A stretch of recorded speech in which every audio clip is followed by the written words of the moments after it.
I think that this like ends up being in the pod. Yeah, it does. Yeah. Yeah, the part when it says you're going live. But it's live. But it is live. Why are you lying? Google? Hey, Google. Why are you lying? Google says that we're going live. We are live. Yeah, welcome to the Movie Epidemic podcast. Wow, Chadley's been found. He was missing and now he's found. Yeah, I went on a 13-day hike in the Alps. Christ almighty, you look like a really fat McLovin. Yeah, why? I ate a couple of people while I was there, dude. You look like a super fat McLovin. You look like you got stung by a bunch of bees. Yeah. Several hundred bees, dude, simultaneously. Like your whole body's covered in bee stings.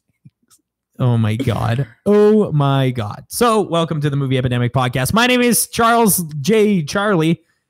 Joined as always by Buck Hollywood Leduc, aka the Japanese wrestling connoisseur of Canada. Yeah, he knows more about Japanese pro wrestling than any person I've ever met. Well, that's basically all I do is just sit here and watch Japanese pro wrestling. It's literally on your TV right now. Yeah, I mean, there's like, so I've got the Netflix version of Japanese. It's basically Netflix, but it has only Japanese pro wrestling on it. Oh, good. A lot of matches. So, dude, it's got like content going back to the 70s. Perfect. You know what? Why are you even watching this one? This one's from 2017. I would only watch 70s matches. That's insane to me. Well, God bless Buck Leduc for providing the brews for today's episode of Movie Epidemic. Absolutely. What are we talking about today, Chadley? We got ourselves some new mic arms. We're real comfortable. Yeah, we're real comfortable. For the first time ever, I don't want to die during this podcast. You don't want to end? Well, it's also not super hot in my apartment that doesn't have AC, so it's good. Yeah, it will be, though. It will be. Because the more we scream, the more we sweat. Yeah. You know, we're going to fog up these windows and shit. Today, we're talking about some movies. Buck Leduc and I actually got to go to a screening, a 50th anniversary screening 50th anniversary of Sergio Corbucci's The Great Silence. So we're going to talk about that a little bit, which, by the way, is a fucking great movie if you've never seen it. Absolutely. Then we're going to be talking about, what are the other movies? I don't even remember. Oh, 1517 to Parents. Clint. Hey. The boy. Oh, first of all, never name a movie that, but we'll get into that. We're also talking about Black Panther, Wakanda Forever. Wakanda Forever. Yeah, I see you try to do it, but you noticed the mic stand was in your way, so you kind of shielded yourself. Or we're also talking to Adam Sandler, baby. Sandler's back in business. Adam Sandler, the week of Netflix. This is what, his fifth? Fifth, like the fifth one that he wrote. Maybe I believe 4. Yeah, I believe it's 5. I think it's the fifth because one. There's the cowboy one, there's the do-over. There's Sandy Wexler, and then this one. I thought there was one between those. Maybe he's just in a bunch of shit. Maybe I'm thinking about Meyerowitz, but you thinking Noah Baumbach? Yeah, I might be thinking Baumbach. Baumbach doesn't count for the deal. I might be thinking Sad for the deal, my man. And we'll be talking about the week of, and we're gonna be continuing on our Indiana Jones, and we're finishing it today. Oh yeah, we're finishing it today, and we'll be able to. We'll be able to crown the #1 Indiana Jones film today. We're talking about Indiana Jones and the Kingdom of the Crystal Skull. I'm actually really excited to talk about that one because I've got some opinions on that movie. Wow. So why don't we talk about The Great Silence? Start off with that? Okay, sure. Okay, so we went to a screening, a 50th anniversary screening with 11 other people. God, there was like 8 people. Fucking nobody came to this. And like it was pretty funny because like, first of all, they just let me order like a bunch of beers, which is like insane. I couldn't believe they let me do that. Why not? I was like triple fisting on the way. You had a lot of brew dogs. Yeah, they didn't give a fuck, dude. They let me just bring it all in. And then this guy who looks like he's maybe 21. Like this dude's never heard of Sergio Corbucci before this day. Waltzes up on the stage and was like, "Hey, I'll let you in a little secret." Yeah. That guy's 40. And he's always worked at the Globe. Looks 21 to me. Yeah. He's wearing, you know what? Good for him. If he's 40, good for him. It's the leather jacket with the spikes that really does it. Yeah, that's true. Maybe I just, and he's got look like a fucking teenager. And he's got the fucking ear plugs. So yeah, he looks pretty dope. And he rolls up on the stage and he's like, "Hey, so we got this movie in. And we sold the tickets before we knew this, but the whole movie is in Italian and English subtitles, which is weird because the movie is shot in English. Yeah. So I don't know even where the fuck they got an Italian copy of this movie. Well, he's like, this is just the one they sent us. So it's like, yeah, that's like fucking perfect. You know what I love though is that he came onto stage and announced that after he took our money. Well, it's not like that theater makes any money any day of the week that isn't a festival. So. And it's not like anybody walked because of it. Nobody walked. Nobody was having a good time. We were for sure the youngest people in there, though. Everyone else who was in there was like in their fucking mid-50s. A lot of the regulars. From I go to this theater fairly often. Yeah. There's like that long-haired guy in the front row always. And that Asian guy, that Asian guy that was right beside us. Yeah. Dude's always there. He's always there. Just rolls up. Those are the regulars. We were having a good time watching this movie. I've never seen this movie before. No, me neither. Klaus Kinski. Ugly. I thought I had seen it, but then the movie started and I was like, oh, no, I don't think I have seen this. And then very Tarantino. Yeah. Oh, yeah. Definitely the movie that inspired Hateful Eight for sure. And a lot of his movies. Really, yeah, probably.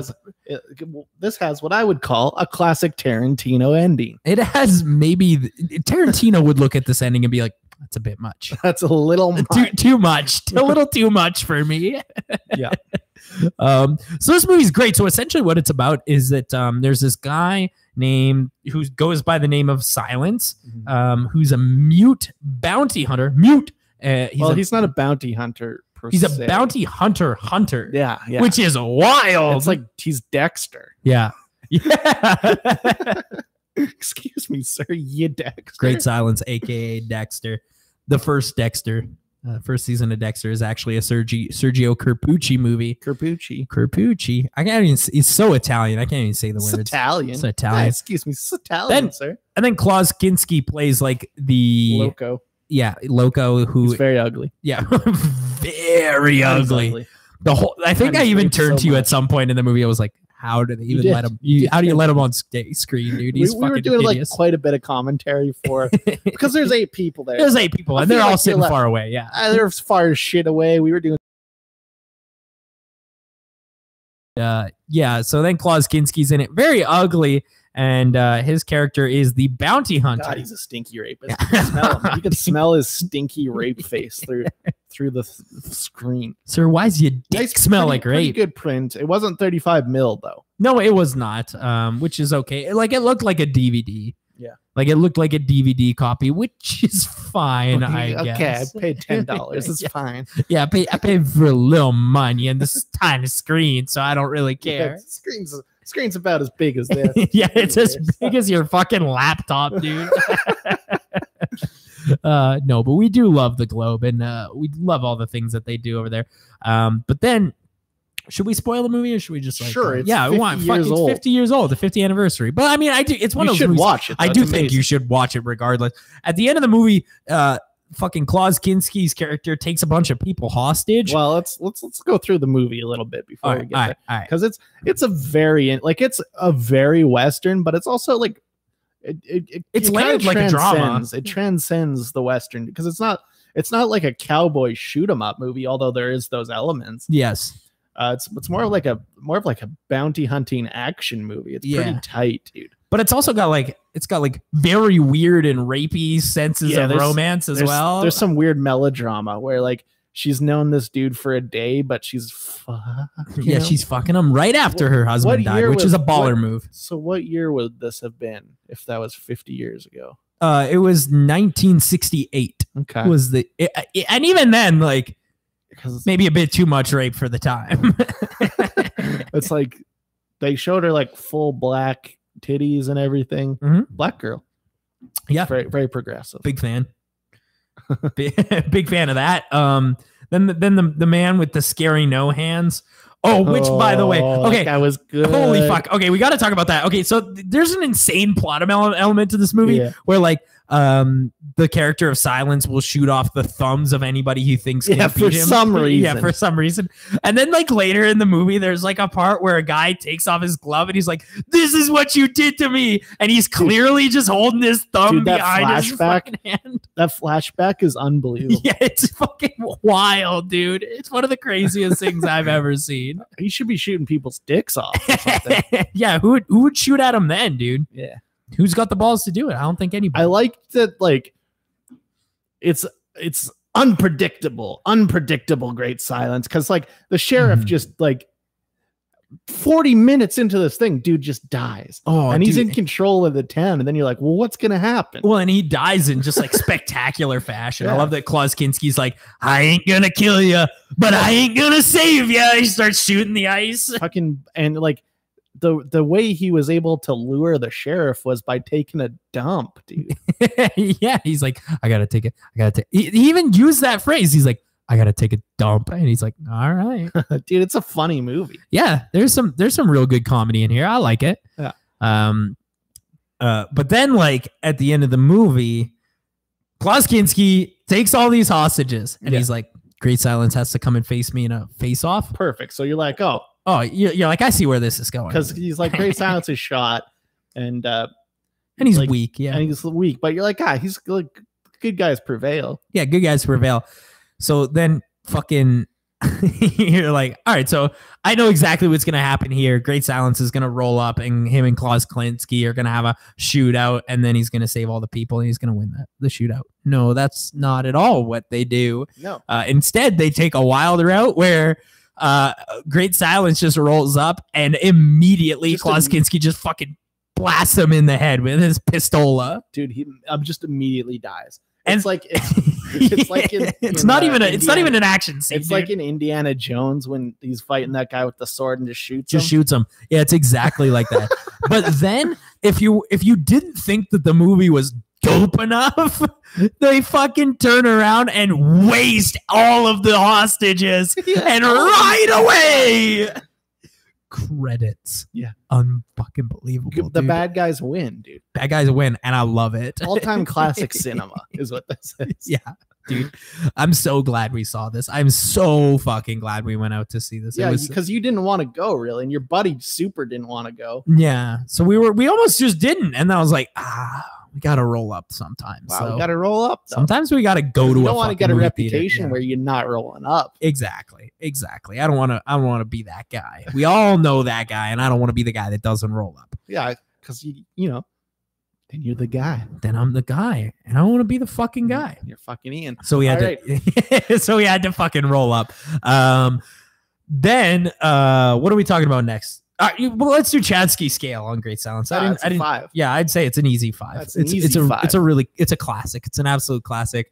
I've never been much of a Western guy, but man, this is just. Well, there's some good ones, but there's so many bad ones. That's the problem. Yeah, that's the problem with Western. I like The Unforgiven. Even some of the good ones are bad ones. I like The Unforgiven though. I think that's good. Yeah. I think the Fistful of Dollars trilogy has one good movie in it. It's got half a good movie. Yeah, it's good. No, I think Good, Bad, and the Ugly is pretty good. No, the second one is the good one. Which one's that one? Fistful of Dollars. Fistful of Dollars. Fistful of Dollars. Nah, I kind of like Good, Bad, and the Ugly. I'm not. Half of Good, the Bad, and the Ugly is good. All of Fistful of Dollars is good. The Man with No Name is fucking garbage. It's garbo, dude. I didn't even remember what that one was fucking called. Honestly, The Man with No Name. I was pretty sure that was a Dirty Harry movie, which I found out there's like fucking a million of, by the way. So yeah, I'd say this is an easy 5-star. A lot of fun. Is that fucking Jim Carrey on the Japanese pro wrestling? Don't worry about what's happening. What the fuck? We don't need to talk about all that. All right, that's just something for you to enjoy. All right? Okay, what are we talking about next? Why don't we let's do it. Let's do Black Panther. Yeah, Wakanda Forever, baby. I think it's Black Panther movie time. Yeah. So this is the 17th Avenger film. Oh yeah. God damn, dude, there's a lot of these fucking things.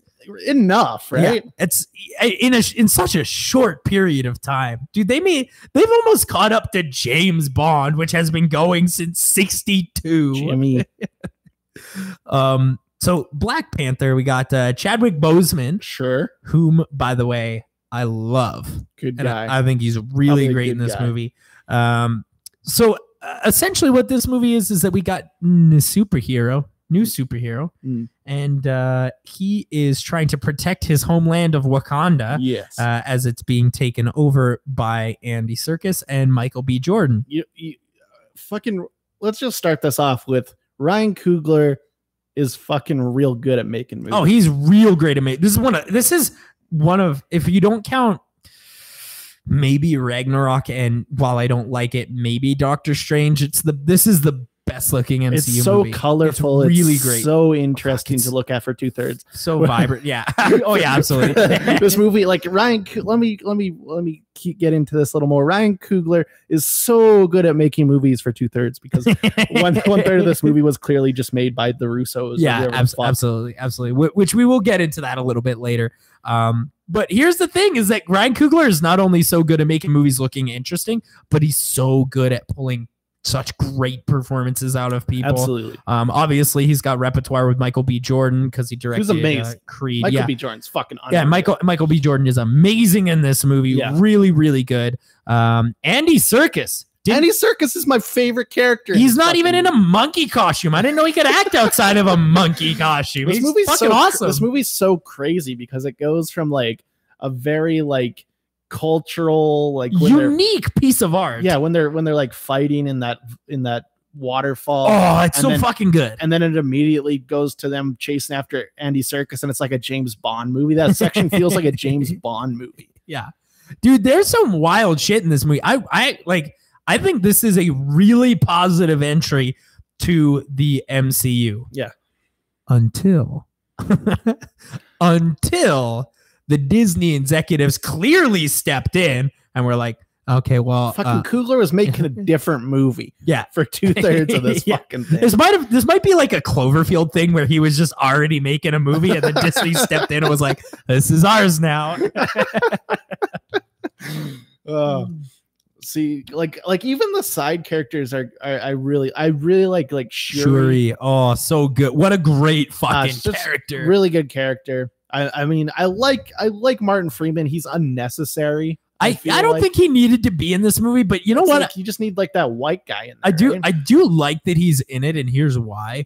Because every time I see Martin Freeman in this movie, I'm like, oh, he's American. He's clearly American. Yeah.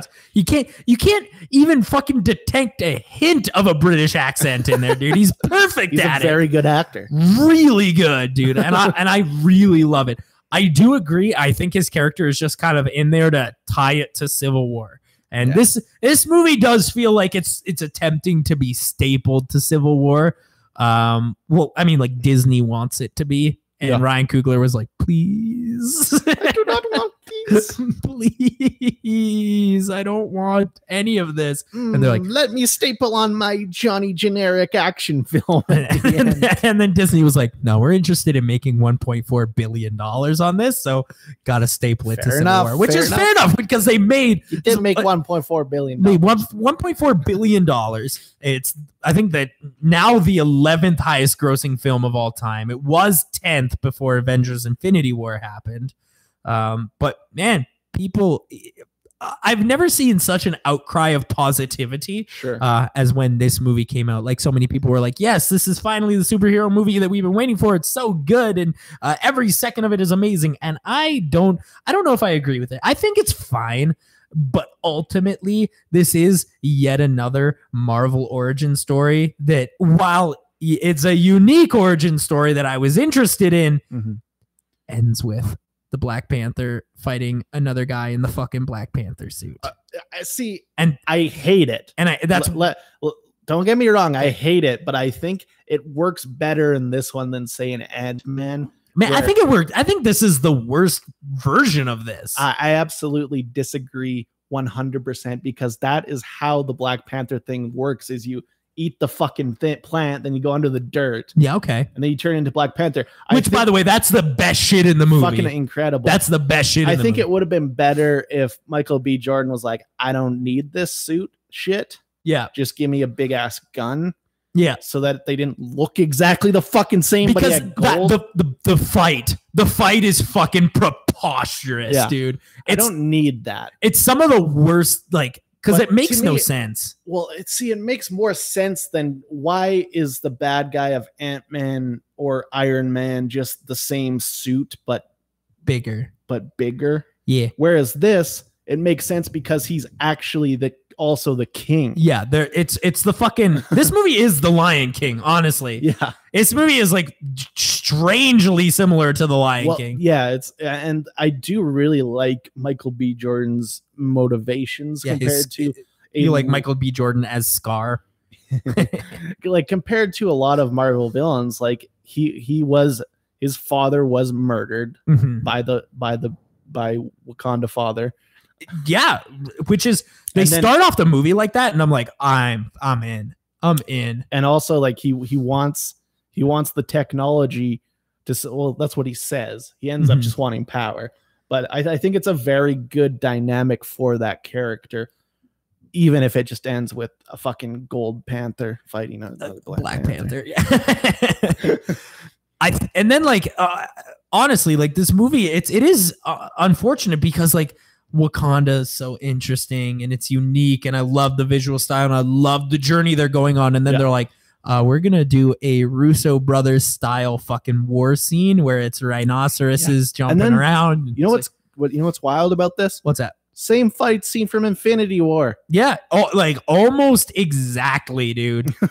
Almost fucking exact. Like, you know who I don't fuck with at all though? Who's that? Motherfucking Daniel Kaluuya. Why does this guy look like he's the most bored motherfucker on the planet? He doesn't like it, dude. It's like I've kind of felt the same way when I was watching Get Out. Yeah. He just seems like he's so bored of acting. It's like you're not even that good, dude. Why? Like you're not fighting. Doesn't matter. He's got an Academy Award nomination now, dude. He'll do that forever now. So enjoy that bored. Are you Russell Crowe? He looks like everything he's ever heard is really surprising and offensive to him. Yeah. And I agree. I'm not huge on Daniel Kaluuya. Yeah. But like everybody else is great. Yeah. Everybody else is fucking great. I love Shaman and Shuri and I love the big vegetarian lad. Ooh, the big old meathead vegetarian lad. Although like the part where it's like he rolls up at the end, it's like no shit. I wrote it down. Gorilla M'Baku. Gorilla M'Baku. Yeah, hell yeah. I wrote it down because my favorite part is when Martin Freeman starts talking to him. And then they just start barking like dogs at him for like solid 35 seconds. Dude, Martin Freeman looked like he was confused to be on set. He's like, why am I in this movie? and that's also what Ryan Coogler was probably asking the Marvel execs. They're like, why is he in this movie? Yeah. And then Ryan Coogler said to the Marvel execs, what the fuck are you doing here? Could you fuck off and just let me make this movie? And they're like, no. Ooh, you're not James Gunn. No. They're like, I'm sorry, is your name fucking Taika? I don't think so. Is your name James Gunn? No. You cannot make a movie. In that case, we better step in. And even James Gunn, like Guardians of the Galaxy Volume 2, there's that fucking cave of babies that like clearly Disney made them put it in there. You think they made him put in a cave of babies? Family friendly Disney. No, but at the very least they made them put in like the Nebula talk where they meet in the cave of babies.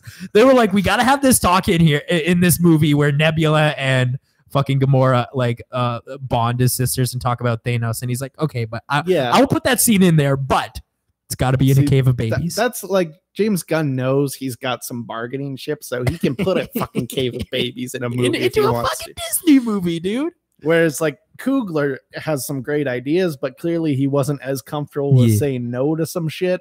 Yeah, exactly.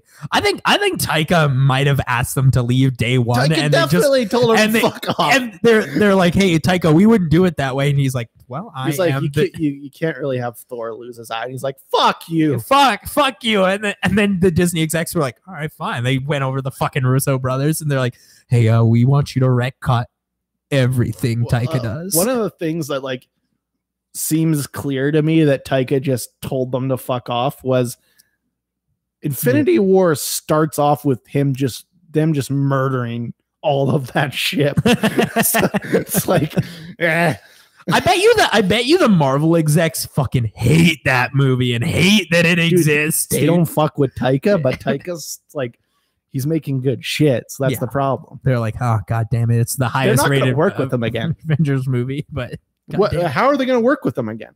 No, they won't. Fucking Taika's not going to. But now Taika has $1 billion. He'll go and do whatever the fuck he wants. Yeah, he's gonna go make a fucking 1,000 of those vampire movies. Dude, he can go to literally any studio and be like, I made Thor Ragnarok, and they'll be like, can we get this fucking guy on payroll? Warner Brothers needs him. Yeah. Warner Brothers, you need him. Yo, hold up. What if we get Taika on DCEU? Yeah, that's what I'm saying. But who would he take? What if he unfucks it up? Oh, he'd take take the fucking Boomerang, man. I don't give a fuck. Make something silly with that. Was it Captain Boomerang? Take that shit. Make that. Give me that shit. Give me Taika Waititi's Captain Boomerang movie. It's perfect. So I think that Black Panther is a perfectly good addition to the Marvel canon. I think like it's definitely one of the better ones. I also don't think it's the perfect movie that people think it is. So on the Chadley scale, I'm gonna give it 3.5 out of 5. I think it deserves at least a 4. Yeah, that's fine if that's what you think. 2/3 of it's are a 5, and then one third's like a 2. So 2/3 of it is like a 4.5, and then the other third is like visually. Dude, I was a 5. Pissed. Dude, I was pissed at the end of that movie, like with all the shit. But then they brought it back with the scene where fucking Michael B. Jordan dies, and it's like, oh, Coogler clearly came in and was like, I'm directing the rest of this fucking movie. How dare you? Oh man, yeah, I think it's a 3.5 out of 5. It's perfectly fine. It's certainly better than the garbage dumpster that is Infinity War. Yes. That movie, I can't even believe that movie's real. Honestly, still. And you know what else I can't believe? And this keeps me up at night. Remember that movie where Timothy Chalamet fucked a peach? What was that? What was that all about? Why'd he fuck a peach? Bad movie. Dude, it fucking sticks with me, dude. I can't stop thinking about him fucking a peach. Can you move that a little bit away from your mouth? No, I want to feel like you're crackling a lot. Crackly. I'm like Snap, Crackle, Pop, Rice Krispies. So what do we want to talk about next? Netflix? What? Clint. Yeah, all right. Let's talk about Clint. Okay, so like this one's not as racist as I expected it to be. Well, it's super patriotic. It's not that racist. It's not racist, but man, he just sure does. But there was a scene where they were training in the army, and there's like that dragon. Imagine Dragon song, and there was it's army speech. Believer, but there was no lyrics though because they were doing like an army speech over this training montage, and I was like, dude, my dick was hard for America. Hey man, where's Desmond Doss? Desmond Doss. So this movie is about 3 American heroes. Yeah, big old American thickies. Boys. Big thick boys. Big old thicky American boys. But Clint Eastwood did something that I kind of like and I think is a ballsy move. All right. That I think is why you interesting. Like it, because I do not. Yeah. I like the idea, but I don't like the execution. We'll get to it. The idea is that this real life terrorist event happened 2 years ago, and they wrote a movie about it, and Clint Eastwood got the actual people involved to play themselves in the movie, which is an interesting idea in theory. On paper, it's an interesting idea, but hey, you soldiers and you don't know how to act. They are horrific at acting, dude. They're worse than like community theater. Yeah, it's really.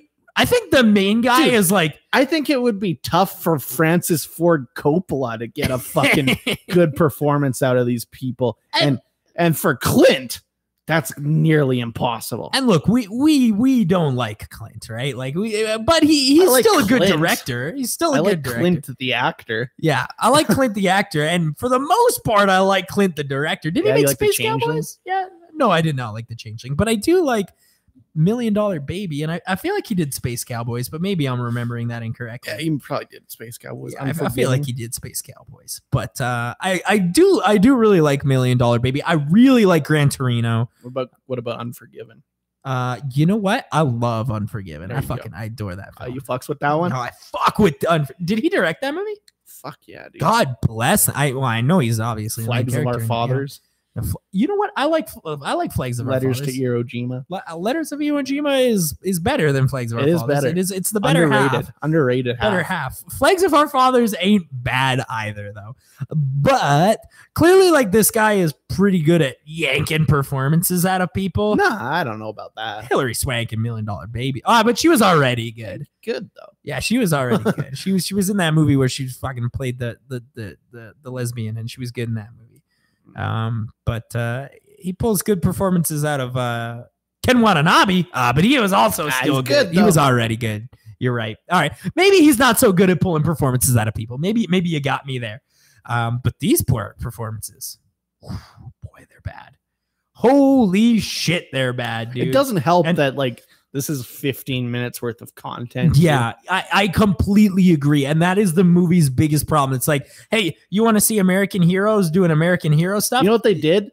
They stopped a terrorist from shooting up a train. How long does that take? 10, 20 minutes? That's how long the movie should be. Yeah, make it a fucking short film. Their backstory?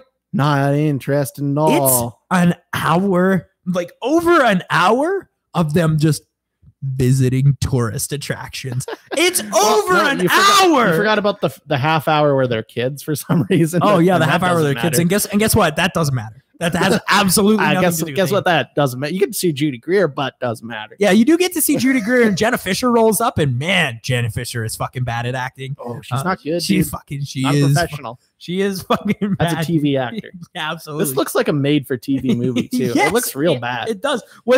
Did this get a theatrical release? Yeah, it did. I can't fucking believe that because like, it's not good. It was at Eau Claire while we were there last. That's right. You're right. It was. Yeah, this movie is just like, it's so beyond mediocre that like, I think that Clint Eastwood just loves America so much that he'll just fucking make a movie out of anything. Was that him? Was that Clint? Of course it was Clint, dude. It's filled with 9/11 imagery. And don't worry, so is this one. Sully's all right though. You know what? I've never seen it because you told me it was bad. It is bad, but like it's also all right. It's also like Tom Hanks being Sully. Hey, Tom Hanks, you shave the mustache. I mean, it's not good, but it's ripe with 9/11 imagery and Tom Hanks being Sully. I heard that in Sully they use the actual 9/11 footage, which is my favorite thing when they do a lot of 9/11 imagery. I think they actually do. Yeah. Yeah, they use the actual footage of people dying, and it's like, ooh, Clint, you just try to make some money, or what's going on here? I think I'm convinced that Clint Eastwood is the only person scared of 9/11 left in America. Never forget, Chad. Yeah, Clint Eastwood will never forget. Yeah. But like the thing is like what they did was certainly heroic, but like it was over so fast. I like when he gets stabbed in the neck there and just keeps fighting him. Yeah, but like, other than like pretty dope, dude. Other than the part where he gets stabbed in the neck, it doesn't look like they struggle to take that guy. I mean, down at all. It's 3 Marines and one like pretty Skinny. ripped. He was pretty ripped, but like, yeah, he was hopped up on adrenaline for Allah. Yeah, one Allah Akbar. Fucking 3 jacked as shit Marines, and then there was one guy who wasn't even a Marine. He was just there. Yeah, that's the real hero. Yeah, as far as motherfucker that got shot in the neck. Yeah, okay, two American military men take down one fucking member of ISIS. That's not that impressive. One guy who fucking has no military training. Just a very weak French man, probably stinky. Yeah, because he's French. Yeah, dude. That old guy who just rolled up and then he was in the rest of the movie. Real stinky. And you're like, where's this fucking guy coming from? He was from Paris, clearly. Yeah. Because he was so stinky looking. But like, I want to reiterate this because I feel like I haven't made myself very clear. Most of this movie is tourist attractions. It's them looking. It's like they're like there's like 15 minutes where they're fucking in Amsterdam and they're doing like EE and fucking ecstasy and shit. And there's like 15 minutes where they're in Germany and like I swear to God, like an hour where they're in Italy. And then they just like when they're in Italy, they like sit down and talk to each other for so long. Oh, I don't care. Like, oh, I want to kill myself right now. It's the least entertaining movie I've seen this year. It's pretty bad, like, dude.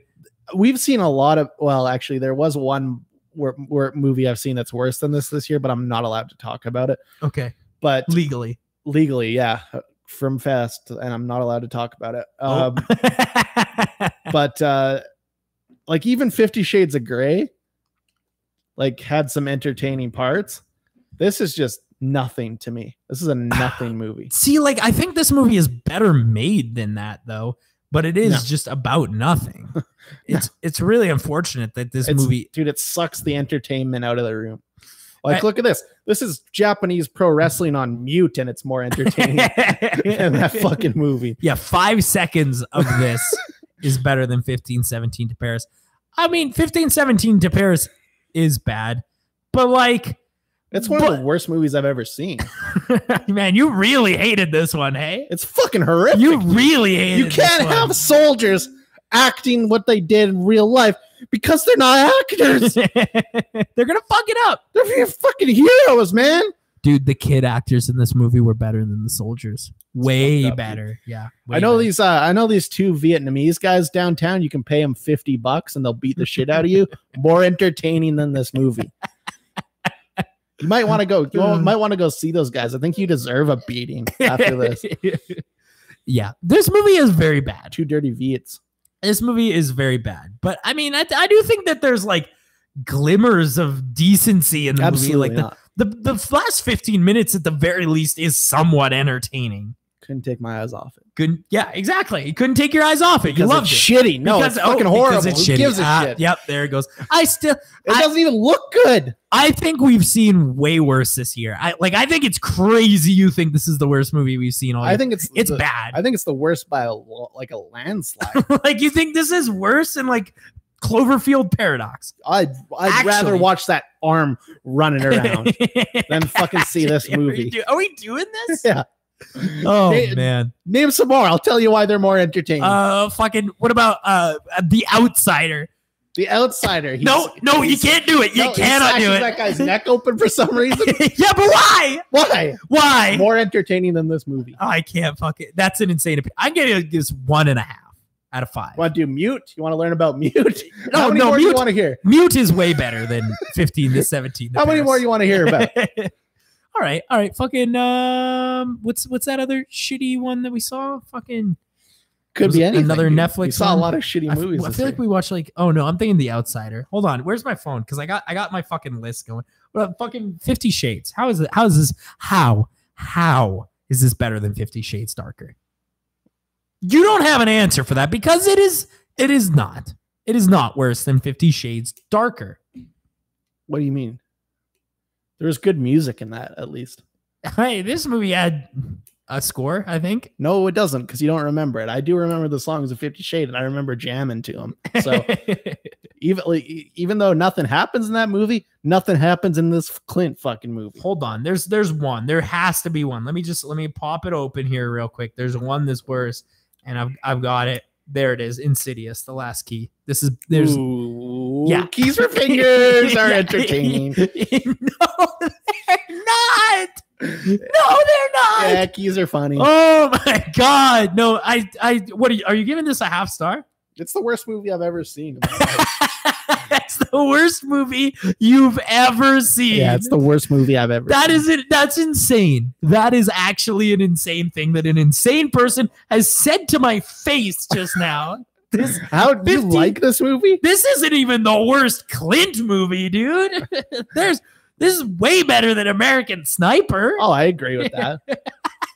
You just said it's the worst movie you've ever seen. Yeah, but I forgot that American Sniper existed.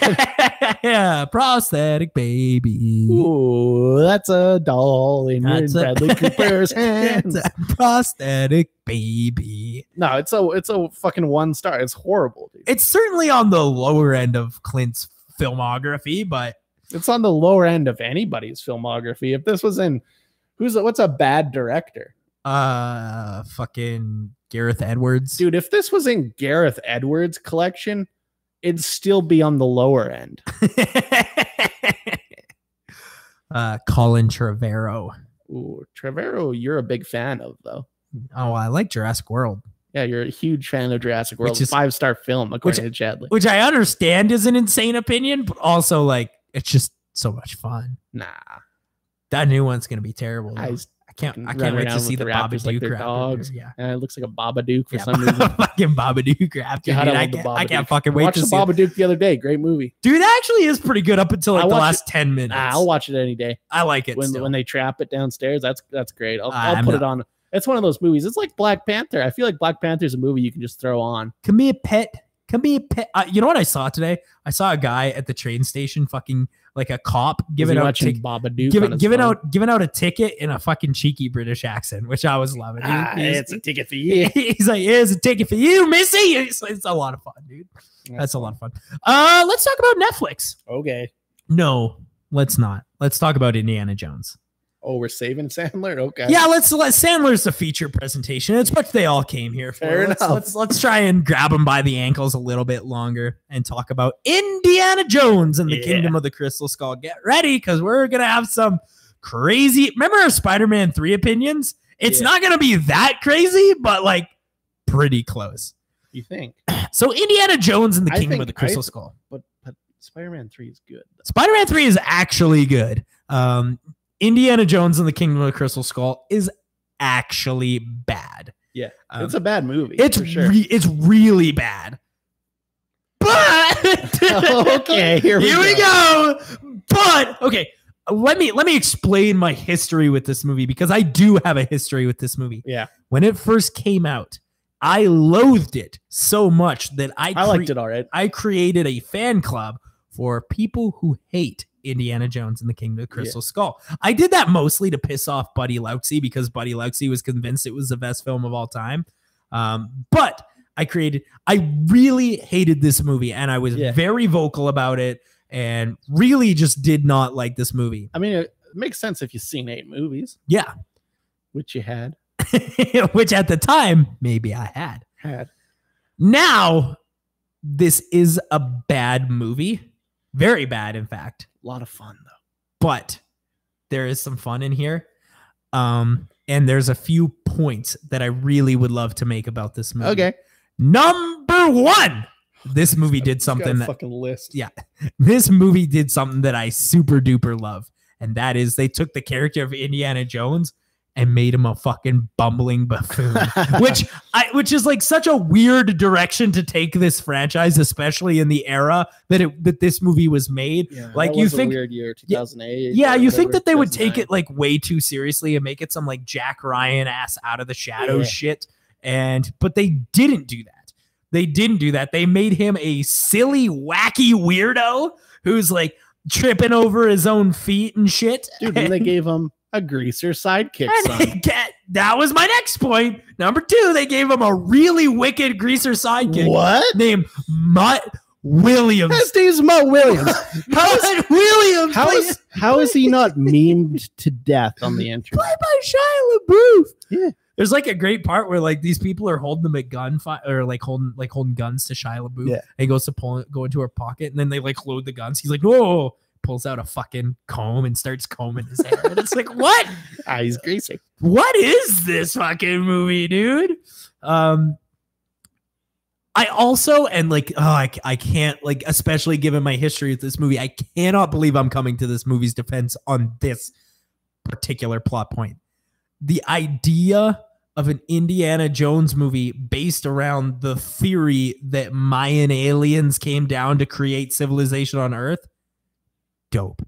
It's kind of good. Hey, it's a good idea. That's the point that I've always kind of liked about this movie, that people are like, that people were really hard on. They're like, why is aliens in this movie? I'm like, yo, this is Indiana Jones. This is fucking stupid shit anyway. Yeah. But well, here's the thing though. And here's why I think I like the concept of it as a huge fan of film, but here's why I think it's probably, first of all, the execution is horseshit. Yeah, like it's really, really bad. Don't show me aliens. Yeah, don't show. Is the alien smelling Kate Blanchett? Definitely don't show me aliens. Yeah, the fucking alien smells Kate Blanchett at one point. That's fucking insane. Oh, dude, Kate Blanchett, she might as well just made fart noises with her. She could be. I want to know. I want to. yeah, it would have been the same fucking performance. Kate Blanchett was taking. Kate Blanchett rolls up. She was just like. Yeah. Yeah, she was just taking a paycheck. I like how you just had that loaded. How long have you had that loaded for? As soon as we started talking about Indiana Jones, I queued it up because I knew I was going to make that point. That Kate Blanchett is yeah, she rolled up trash, garbage performance, really bad. It's really fucking bad. But anyway, my point is that while the reason the execution of the alien thing is so bad, and we talked about this last time, is that Lucasfilm clearly divided two separate audiences. They were like, okay, we got these fucking dumb nerds and they're going to go see a Star Wars. Yeah. And then we got like the people who are a bit more casual, but they still want to see an action adventure type film. And that's Indiana Jones. So we're going to do that. And then this time they're like, make Indiana Jones a sci-fi. Who fucking cares? Who gives a shit? Don't do that. Don't make it a sci-fi.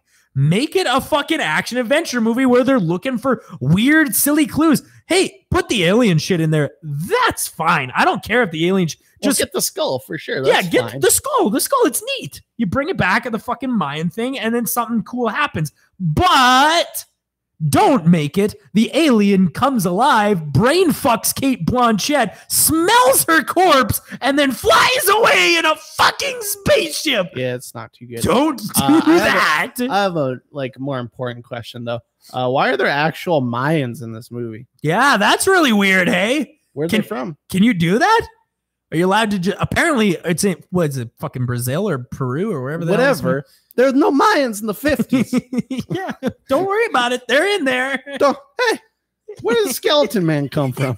Where does he just jump out? Oh yeah, there's fucking skeleton monsters in this movie. It's a fucking skeleton death Mayan cult. It's a death cult again. Dude, there's a fucking scene where they go grave robbing, which would sound way crazier if they didn't already do it in Last Crusade. Yo, I do look. Obviously, you couldn't do Germans again, so Russian's next best thing. Okay, I get it. Yeah, you know what? That makes sense. I mean, don't have Kate Blanchett, but yeah, Kate Blanchett. Hey, she clearly not Russian. I mean, don't have Kate Blanchett, but yeah, that makes sense. Like that they. And then we're going back around to have like a Mayan death cult. Okay, maybe. Yeah, right. Maybe. We'll put this idea on the table. Sure. No, that's not third draft type material though. I think that should be gone by then. Yeah. And also, it should be left on the table by third draft. Probably killer ants. Maybe. Oh yeah, the killer ant scene. That's probably the wackiest scene in the entire. It's proof that they didn't give a fuck when they wrote this movie. They're like, have killer ants. Look, when they're swinging with Shia LaBeouf swinging with monkeys. Ooh, I hate that. No, I'll give him that. I'll give him fucking the car chase where he has the RPG. Buddy, Temple of Doom was all animal jokes. Let's see. We'll give him one. I'll see some swinging. Ants though, I'm not having that. Yeah, not having that. Don't leave it on the table. That seems real bad. But here's the thing, true too about this movie that's crazy is that shockingly enough, most of the cast is fucking awesome. Yeah, dude. Aside from Kate Blanchett, who we've already talked about is a human fart machine and is fucking terrible. Harrison Ford is going. Yeah. Karen Allen's fucking going, dude. Woo, dude, I'd still bang Karen Allen, honestly. Shia LaBeouf, I don't give a fuck what nobody says, dude. That guy's good. Yeah, he's good. I like Shia LaBeouf. I think he's silly as hell in this movie, and I think it works. The scene where he picks up the Indiana Jones hat and he goes to put it on, silly, and I love it. God, Mutt Williams better be in 5 or I'm gonna fucking kill myself. Broadbent, fucking Broadbent, absolutely, dude. I loved it, dude. I love Broadbent in this movie. And then probably the best actor in the whole fucking thing, John Hurt, my boy. Ooh, killing this movie as Harold Oxley. Yeah. So good. I do like that they introduced characters that's another weird thing about this movie is that like they introduce these characters to you and they act as if like you should be fully aware of these characters even though they weren't in previous films. Harold Oxley and the Mac guy, like they expected you to fully understand that was his like fucking British sidekick. Jonesy.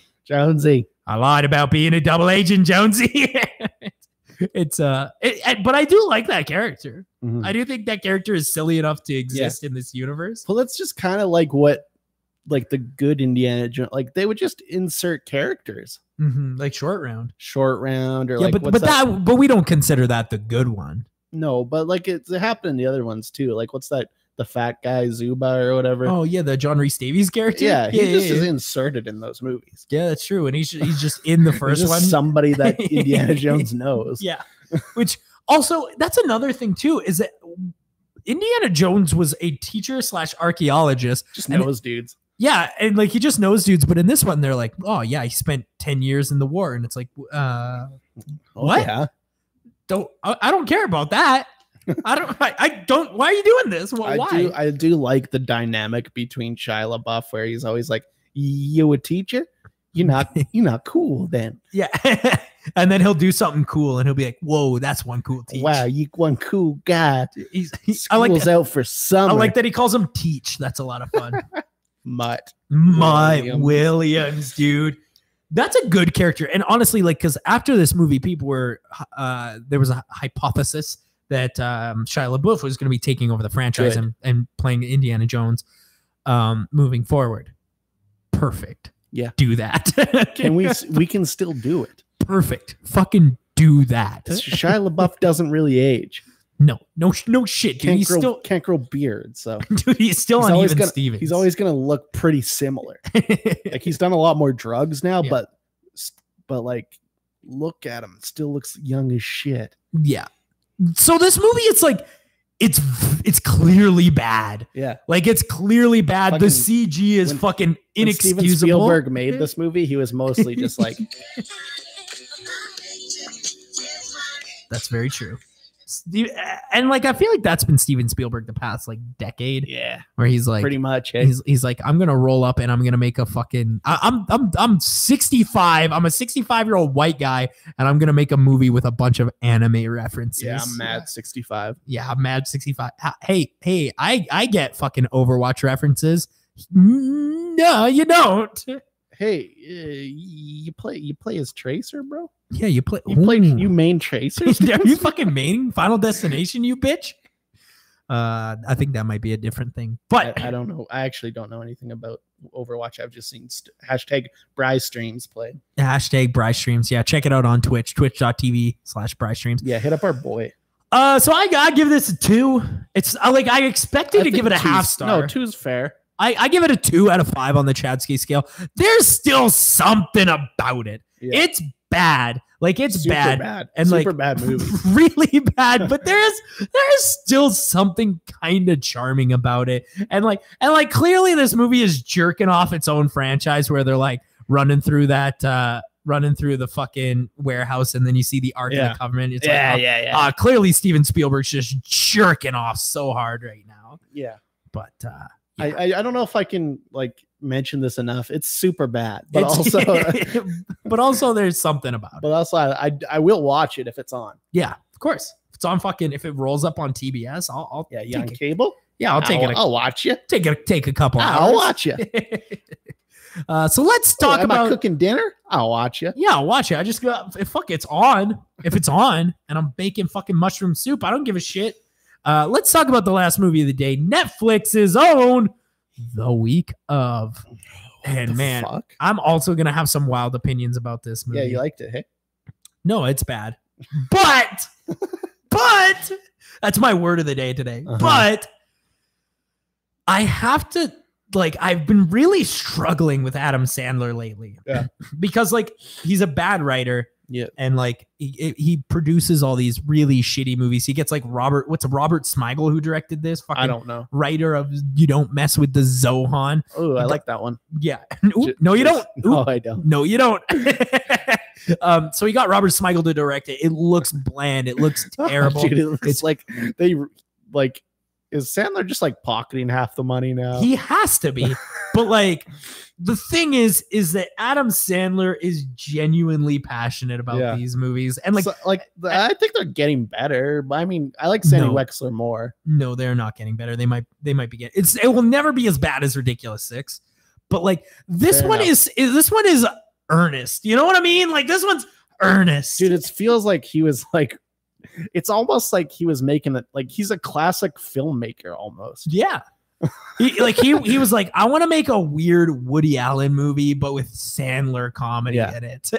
And so what this one is about is that Adam Sandler's daughter is getting married and all the family is coming into town. Yeah. And Adam Sandler just finds 9 million ways to fuck it up. Yeah. Because he's a silly old Jew dad. Well, they don't really say Jew or anything. Oh, they don't mention it. I think they do. No, they don't. Do they not? They don't mention anything about Jewish until the wedding when they're doing like the that's the only Jewish thing in the movie. They don't say Jewish. They don't mention anything Jewish. Yeah, but it takes you about 1 minute to figure it out. Doesn't matter though. Yeah.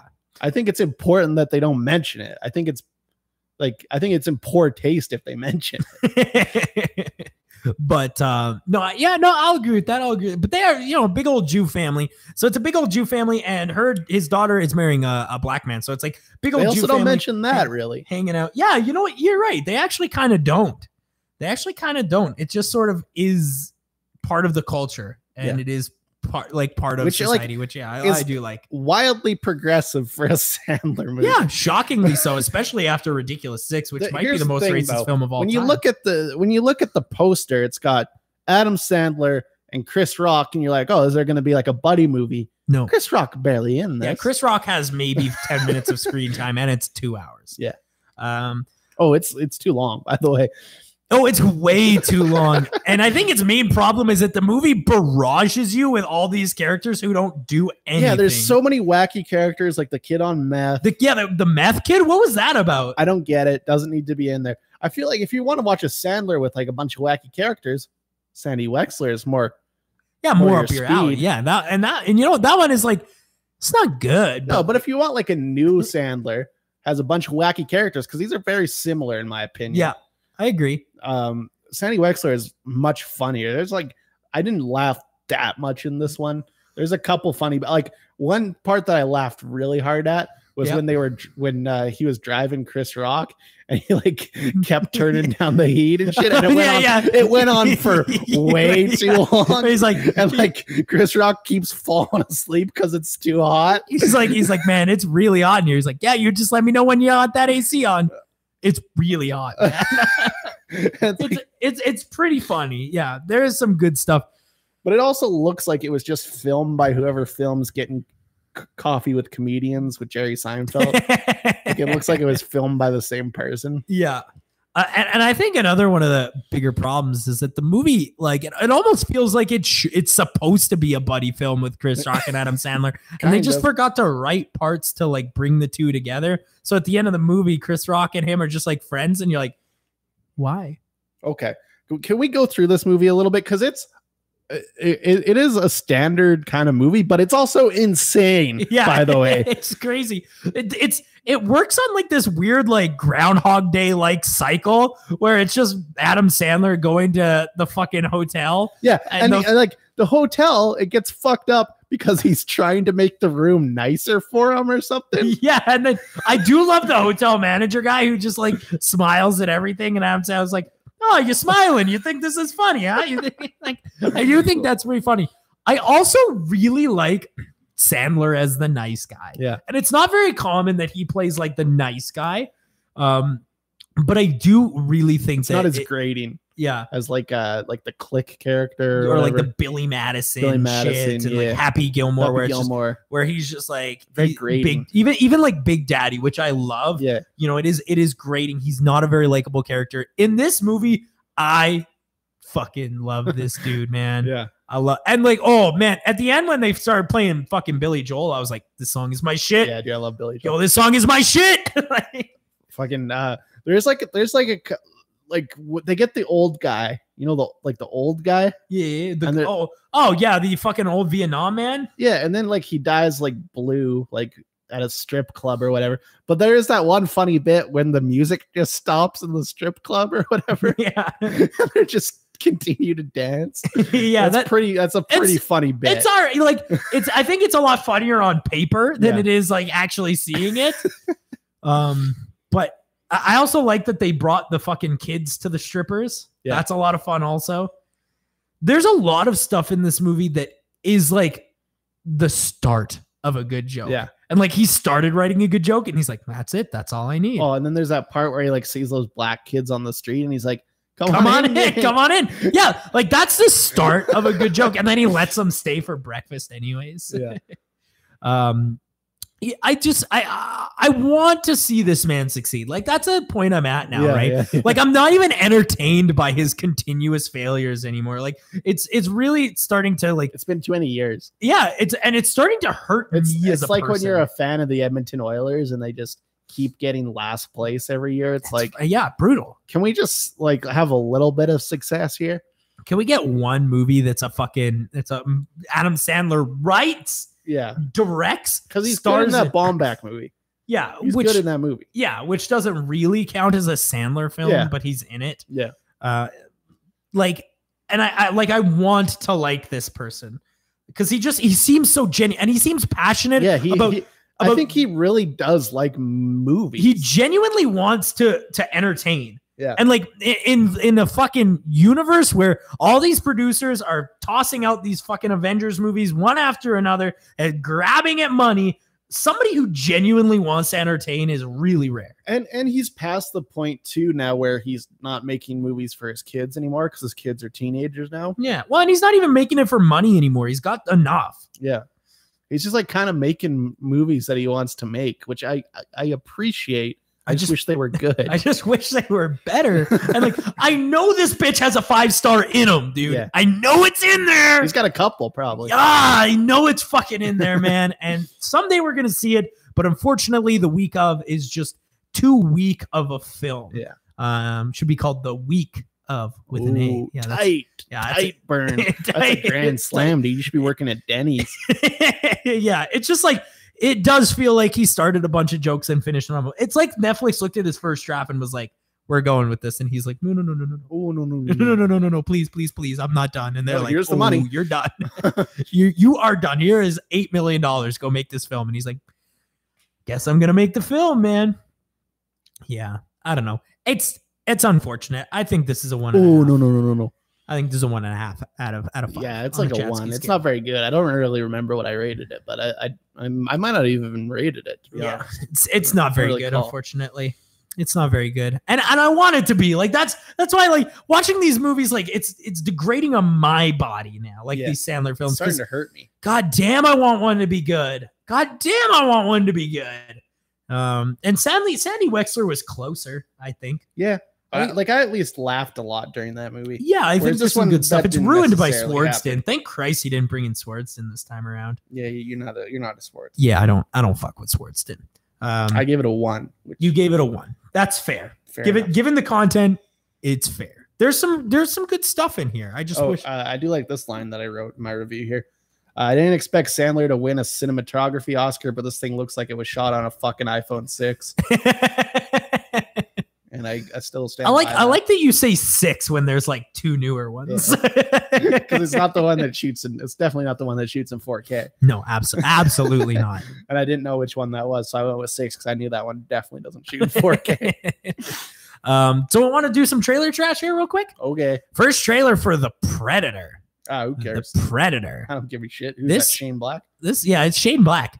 We don't care though. We don't care about Shane Black. Even like that Nice Guys movie, I feel like didn't age very well. No, I don't think it did. Yeah. People liked it when it came out, but it was just fine, I thought. 3 stars. Yeah, I think that's about what I gave it also. But yeah, Shane Black doesn't make movies. Hey, Shane Black, we don't care. We don't fuck with you. But here's the thing, is that the Predator movie, you hear a Predator movie 2018, Shane Black. Is Adrian Brody in it? No Adrian Brody. Instead, they're like, here's what they did. They were like, first one, we got Arnold Schwarzenegger. That's good. Yeah. Second one, we got Danny Glover. Perfect. Third one, we got Adrian Brody. And they're like, yeah. What do we do? How do we up the ante? And they're like, Jacob Tremblay. Ooh, what? Huh? Huh? Jacob Tremblay is your guy? Is that your guy? Is that your fucking guy for a Predator movie? That's gonna be your guy? I guess it's their guy. It's not that wouldn't have been my guy. No, but it's their fucking guy. Absolutely not. Yeah. Pick any of these guys. That's your guy. Look at this anime guy. Yeah, guy. Put this fucking anime guy from Japanese pro wrestling into the fucking Predator movie. You would have to pay him so much less than Jacob Tremblay, dude. Look at these guys. They're ripped. Any of these guys. Dude, they are ripped, yeah. They'll run around in the middle of a fucking forest. Tremblay? Yeah. I gotta be honest with you, okay? You ready for it? Yeah. I'm ready to make a confession. I never saw the Adrian Brody one. It's not good. Yeah, I've never seen it. But somebody told me there was a third one, but I don't think that's true. No, there's not. There's not. That is the third one. Yeah, no, but they told me there was a third one before that. No. Yeah. There's two. I thought that was wrong. There's three. Four altogether now with the new one. Maybe they're thinking about like Terminator or like AVP. Oh, they might be counting AVP. They might be counting AVP, but then there's two of those. I don't count that one though. Yeah, they're bad. We will be watching it when we watch Predator though, because we've already done Alien. Yeah, true. We also got the first trailer for Bohemian Rhapsody. Oh yeah. Yeah. I love Sami Malek. Yeah, I love Sami Malek too. Rami Malek. Yeah. I do love him, dude. And like looking at him, like it's clearly Rami Malek, but like it also might be Freddie Mercury. I don't know, man. Yeah. I think that might be the disaster artist of this year. I bet you people are not going to like that except for us, and we're going to give it a 5. I just like, I think it's going to be good. I think it's going to be really good. I'm really excited to see Bohemian Rhapsody. There was another one that fucking dropped a trailer, and I'm trying to remember what it was here. Mr. Robot's just so tight.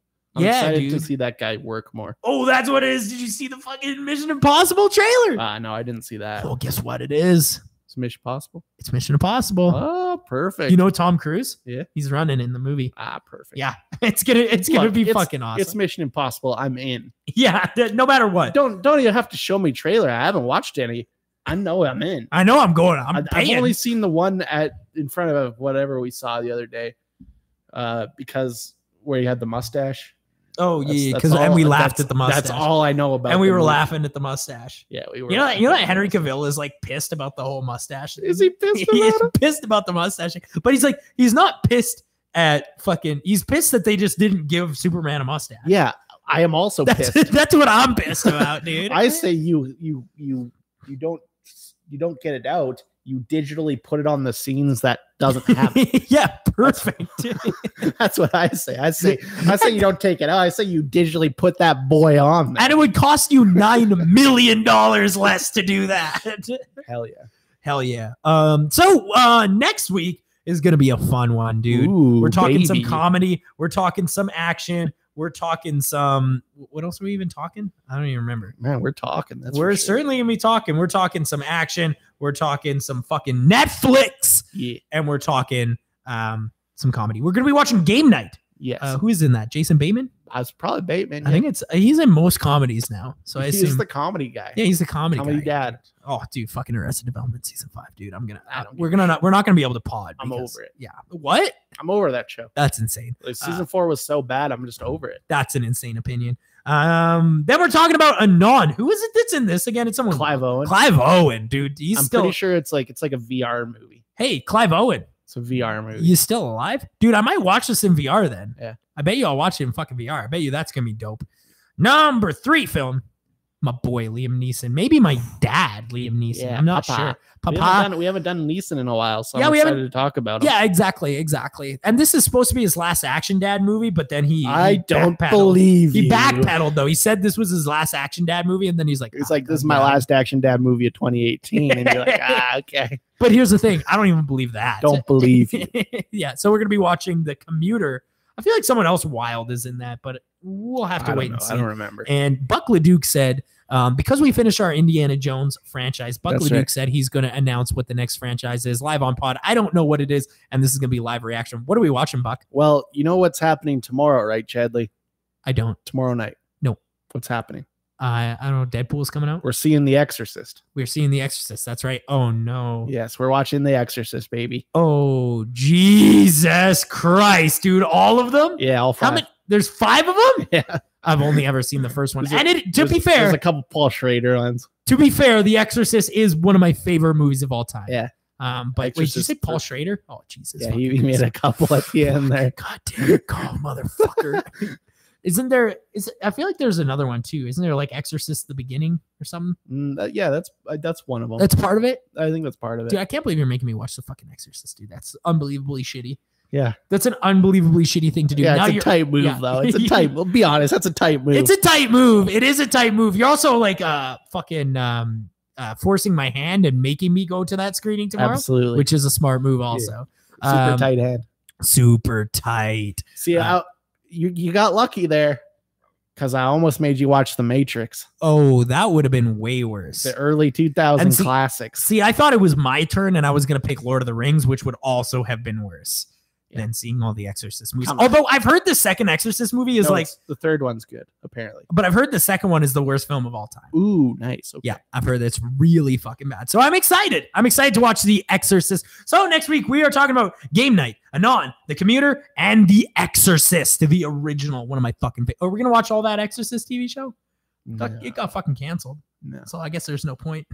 What's the point? Yeah. So, I'm sorry. You're not a film? Not interested. Don't care. Don't give a fuck. I might watch an episode, but I'm not going to watch all of it. Just for talking points, maybe. Dude, I was balls deep into Mindhunter. You heard of Mindhunter? I have not. It's this Netflix show about serial killers. Oh, nice. Oh, fuck. I was deep into it, dude. Ooh, Finished her off, but goddamn, it was good. It's made by David Lyncher. David Lyncher, my boy. David Fincher, my bad. Fucking, I was thinking David Lynch, but yeah, I see where your head went. David Lyncher, yeah, no, David Fincher made this fucker, and he like directed it and shit, and it looks like Zodiac. Yo, he made a fucking Blue Velvet ass Exorcist movie. I'm in. So make sure you check it out next week. You can follow us on Instagram at Movie Epidemic. You can follow us on Twitter at Punch Nerds.